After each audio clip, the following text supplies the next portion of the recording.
Olá, queridos amigos, sejam bem-vindos ao programa semanal Jesus e o Espiritismo, que vai ao ar pela TV Mundo Maior e pela TV A Caminho da Luz.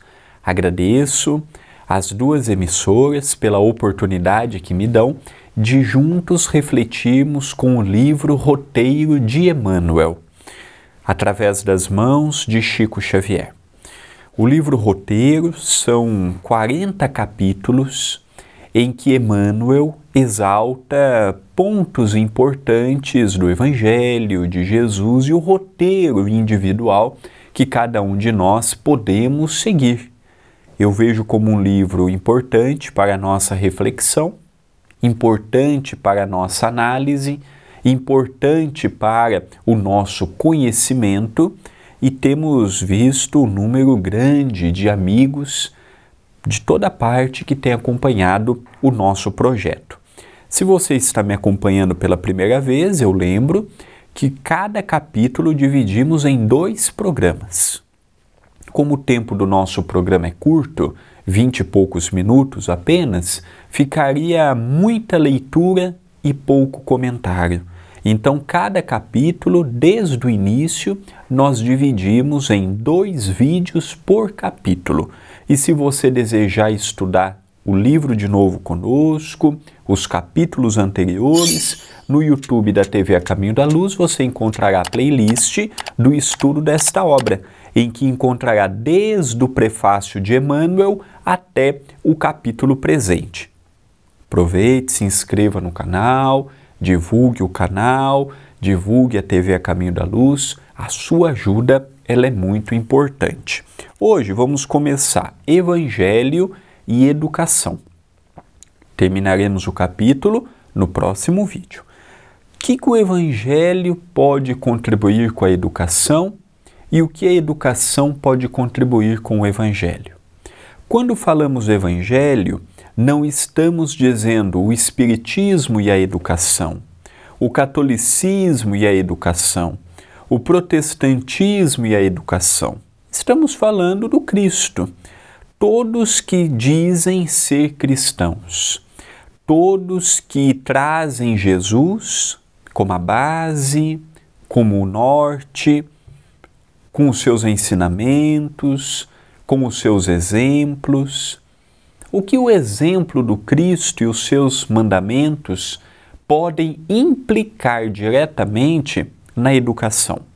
Começa Emmanuel nos dizendo: quando o Mestre confiou ao mundo a divina mensagem da Boa Nova, a terra, sem dúvida, não se achava desprovida de sólida cultura.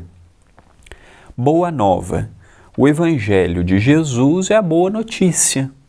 É aquela notícia que alegra os nossos corações por nos mostrar um Deus Pai, misericordioso, justo, por nos mostrar que perante o reino de Deus eu não preciso ter uma fortuna para ser lembrado por Deus, eu não preciso ter uma cultura rara para ser lembrado por Deus. Levava, como leva até hoje, aquele ânimo para os dias mais cansados.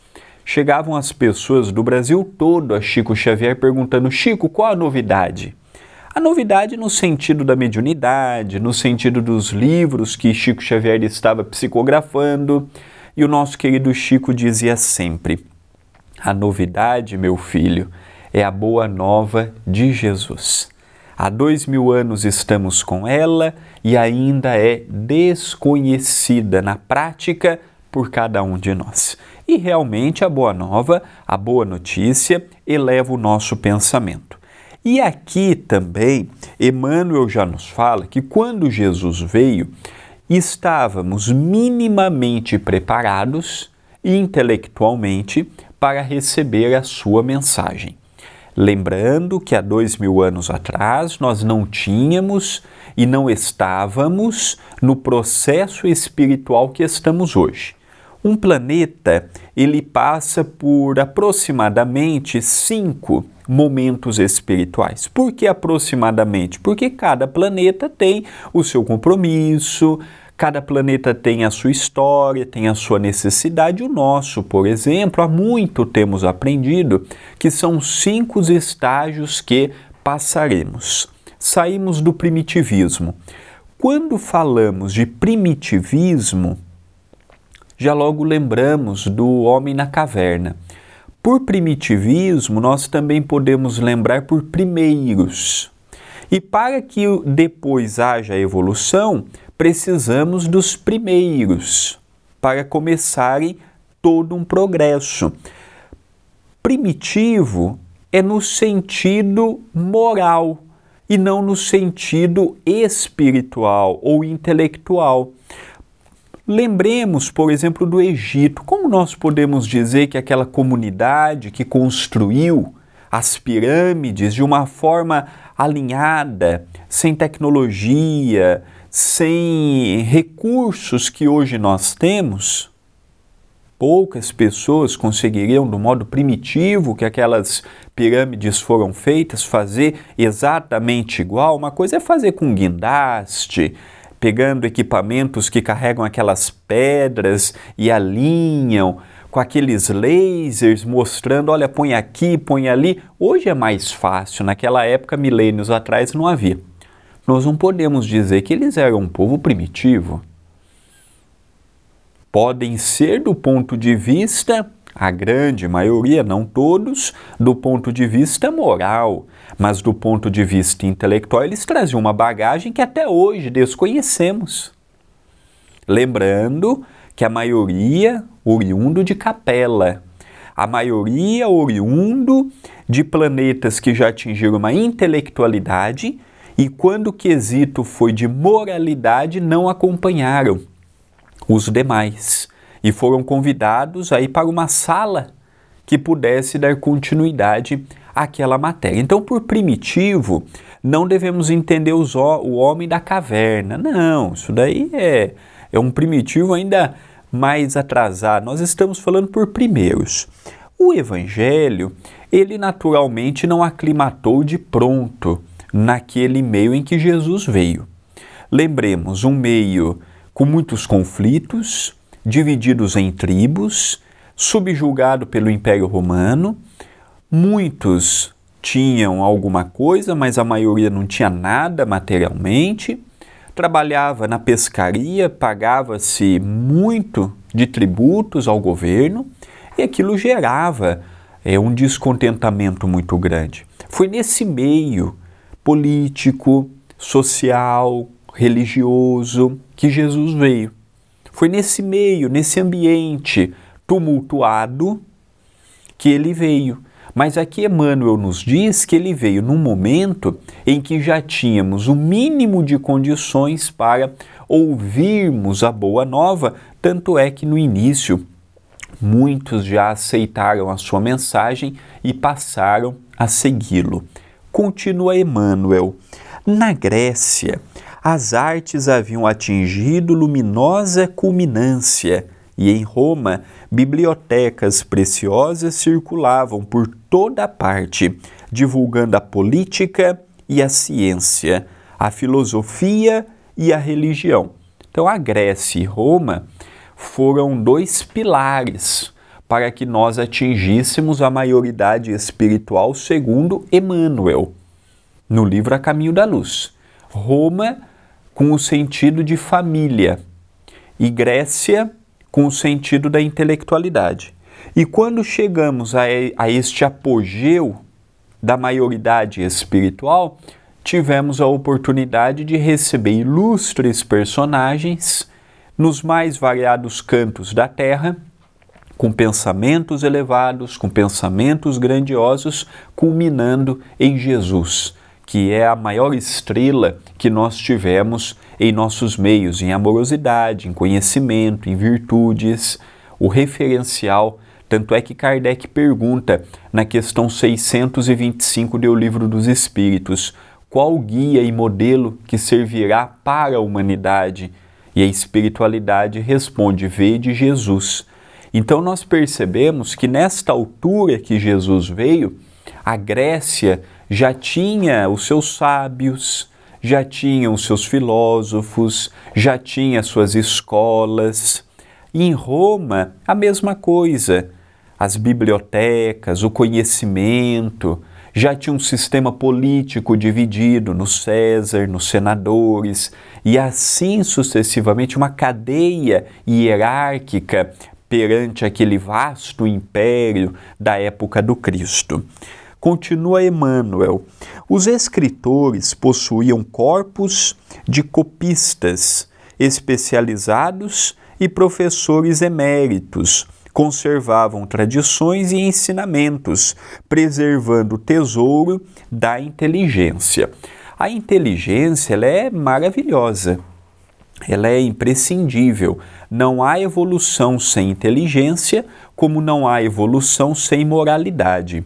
Allan Kardec pergunta ao mundo espiritual: qual é mais fácil de ser adquirida, o conhecimento ou a virtude? E a espiritualidade diz que, em linhas gerais, individualmente e coletivamente, o homem primeiro desperta o sentido intelectual e do intelectual chega no moral.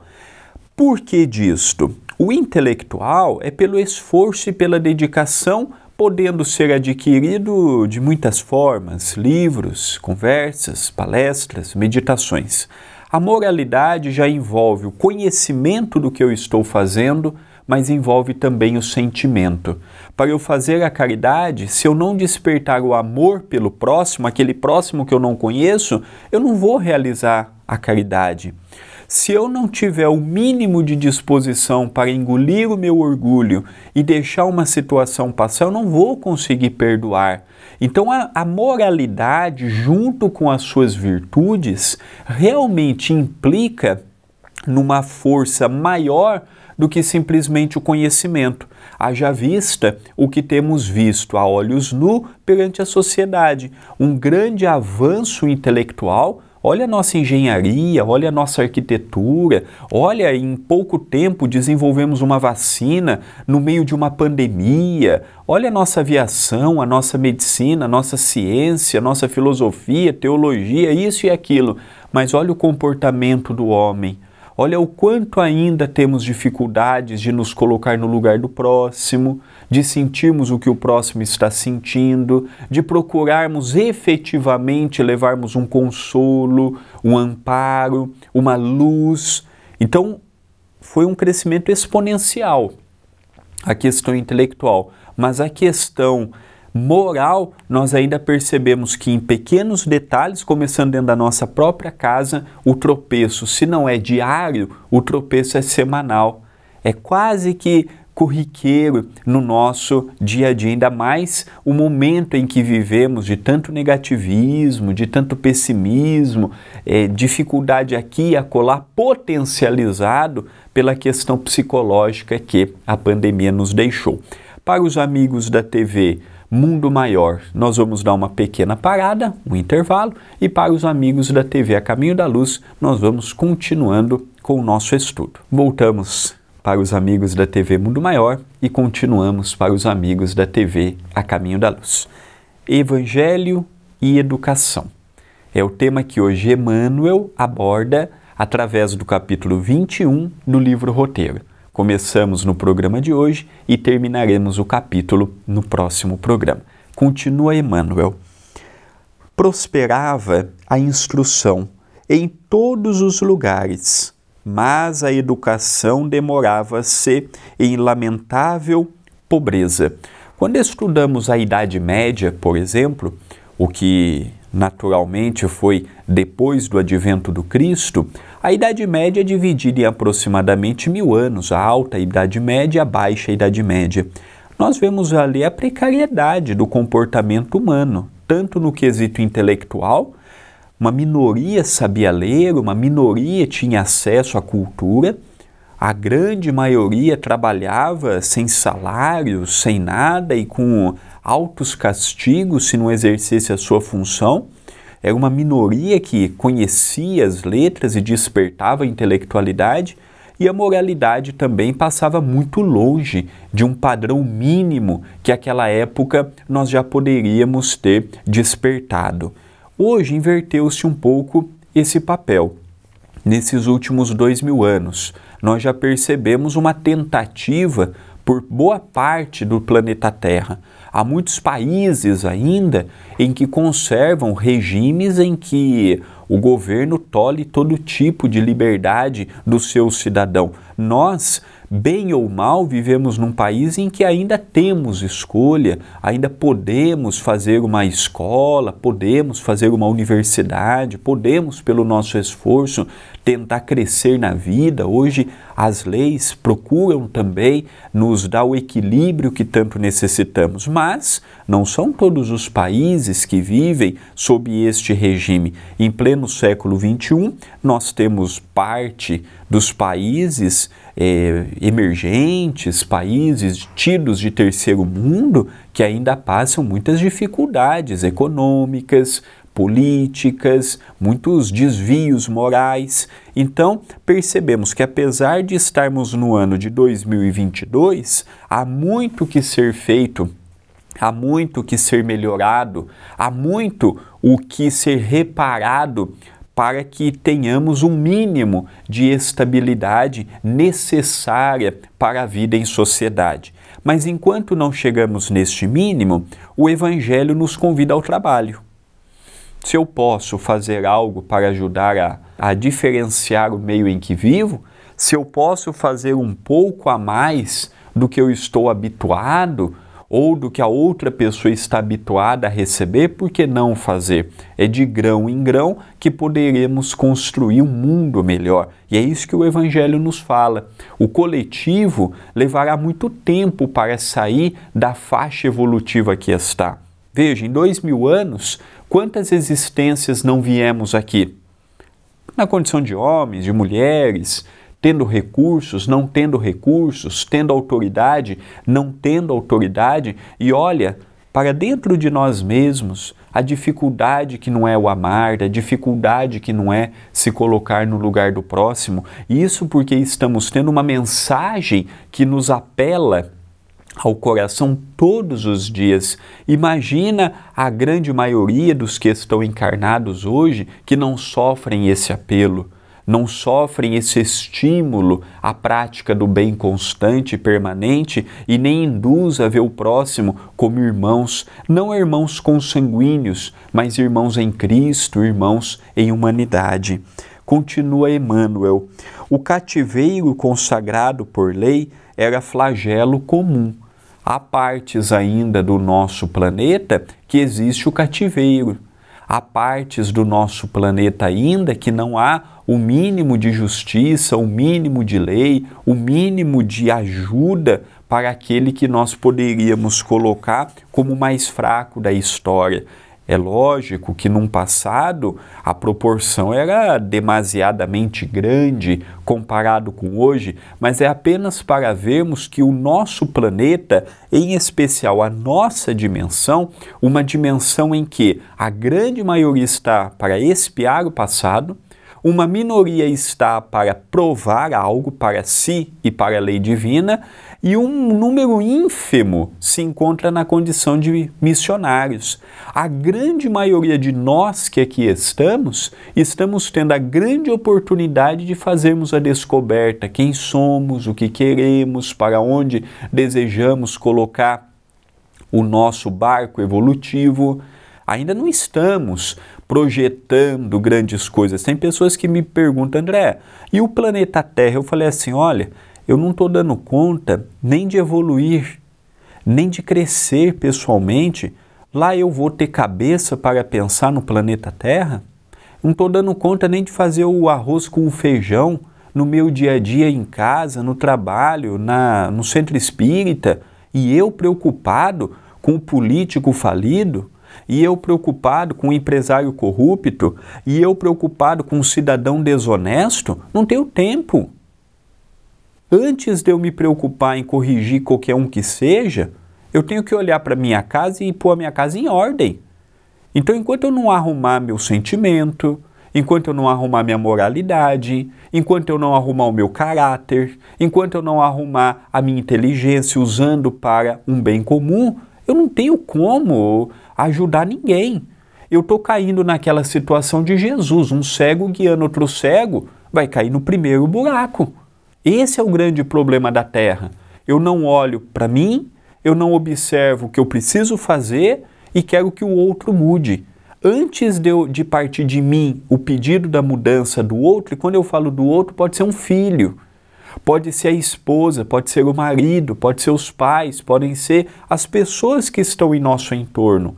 Antes de haver a mudança que parte, olha, faça isso ou mude aquilo, eu tenho que começar a olhar para mim. É esse o convite que ele fala. Antes de eu pensar da Terra sair do cativeiro, do flagelo moral coletivo que vive, eu preciso sair do flagelo individual que eu vivo. Esse é um ponto que faz uma diferença. Ah, eu vou mudar o mundo e Não vamos. Nós não vamos mudar o mundo. Estamos com dificuldade de mudar a nós.